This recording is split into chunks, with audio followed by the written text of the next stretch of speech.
తెలుగు రాష్ట్రాలకు good news. నైరుతి రుతుపవనాలు వేగం పుంజుకున్నాయి. ఆగ్నేయ బంగాళాఖాతం నికోబార్ దీవుల్లోకి నైరుతి రుతుపవనాలు ప్రవేశించబోతున్నాయి. 3 రోజుల ముందుగానే రుతుపవనాలు వస్తున్నాయి. జూన్ 1న కేరళను తాకబోతున్నాయి నైరుతి రుతుపవనాలు. జూన్ మొదటి వారంలో ఆంధ్రప్రదేశ్లోకి రుతుపవనాలు ప్రవేశిస్తాయి. జూన్ 15వ తారీఖు కల్లా దేశవ్యాప్తంగా రుతుపవనాలు విస్తరిస్తాయి. ఇటు ఉపరితల ద్రోణి ప్రభావంతో తెలుగు రాష్ట్రాల్లో ఇప్పటికే వర్షాలు కురుస్తున్నాయి. 25 వరకు వర్షాలు ఉంటాయని వాతావరణ శాఖ అధికారులు చెప్తున్నారు. దీంతో ఈసారి వేసవి తాపం ఎక్కువగా లేదు, వేసవి ముగిసిపోయినట్టుగానే భావించాల్సి ఉంటుంది.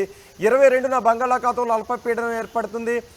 24న వాయుగుండంగా మారే అవకాశం ఉంది.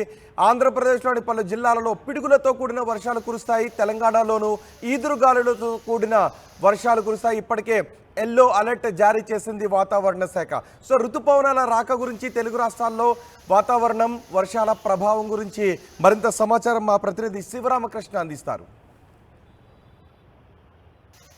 దక్షిణ తమిళనాడు నుంచి లక్షద్వీప్ వరకు ఒక ద్రోణి అయితే కొనసాగుతుంది. ఆ ద్రోణి ప్రభావం వల్ల ఆంధ్రప్రదేశ్లో పలు ప్రాంతాల్లో అయితే వర్షాలు పడే అవకాశం అయితే ఉంది.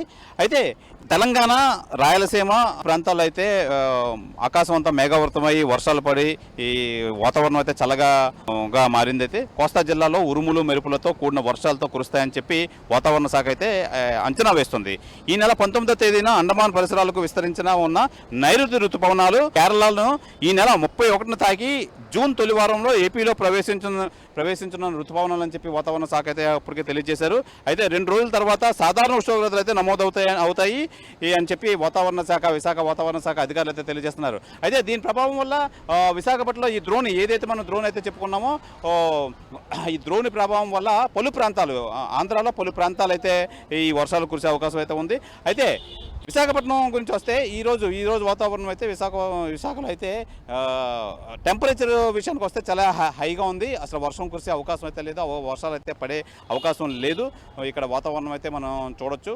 అలాగే ఈ వాతావరణ శాఖ అయితే మటుకి ఈ ద్రోణి ప్రభావం వల్ల అయితే మటుకి పలు ప్రాంతాలు, ఆంధ్రాలో పలు ప్రాంతాలు అయితే కురిసే అవకాశం ఉందని చెప్తున్నారు. ప్రస్తుతానికైతే తెలంగాణ, రాయలసీమలో అయితే వర్షాలు అయితే పడుతున్నాయి. ఈ నేపథ్యంలో అయితే వాతావరణ శాఖ అయితే మనకైతే ఈ ద్రోణి ప్రభావం వల్ల 2-3 ప్రాంతాలు అయితే ఆంధ్రాలో అయితే పడే అవకాశం అయితే ఉంది. ఈ నేపథ్యంలో అయితే జూన్ కల్లా అతి తొందరలోనే ఈ ఋతుపవనాలు అయితే వచ్చే అవకాశం అయితే ఉంది. ఋతుపవనాలు రావడంతో ఏదైతే ఈ ఎండ నుంచి తీవ్ర అస్వస్థ గురవుతున్న ప్రజలు ఉపశమనం పొందుతారు. అలాగే ఈ ఋతుపవనాలు రావడం వల్ల వాతావరణంలో అయితే మార్పులు అయితే వస్తాయని చెప్పి, చల్లటి వాతావరణం అయితే వస్తుందని చెప్పి ప్రజలంతా ఆసక్తిగా చూపిస్తున్నారు. అలాగే అనుకున్న దానికన్నా 3 రోజుల ముందు అయితే ఈ ఋతుపవనాలు తాకే అవకాశం ఉందని చెప్పి విశాఖ వాతావరణ కేంద్రం అయితే మనకి సూచిస్తుంది. కెమెరామెన్ అజయ్తో